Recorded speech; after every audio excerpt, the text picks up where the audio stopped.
ఇదేంటంటే ఇప్పుడు కొన్ని ఫైర్ యాక్సిడెంట్స్ అయినా కూడా ఇది ఆ ఫైర్ అనేది స్ప్రెడ్ అవ్వకుండా ఉంటుంది.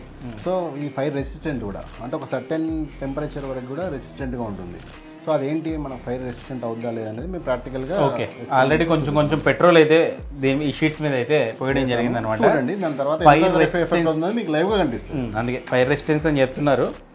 అది ఎంత వరకు ఉందో కూడా మనకు కూడా తెలియాలి కదా, అందుకోసం. అంటే ఇంక షీట్ పాడవడం కూడా ఏముండదండి. ఉండదు సార్, చూడండి మీరు ఆల్రెడీ.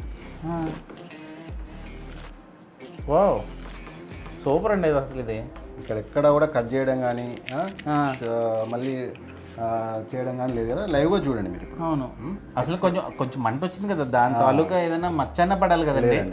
అదే మేము మెయింటైన్ చేసే క్వాలిటీ అండి, ఆ ఫిలిం క్వాలిటీ చాలా బాగుంటుందండి. అంటే ఫైర్ రెసిస్టెన్స్ అని వినడమే కానీ ఇప్పుడే ఫస్ట్ టైం ఇది కూడా చూడండి, చూస్తున్నాను. అది కొంచెం పోయండి, కొంచెం పెట్రోల్ పర్లేదు.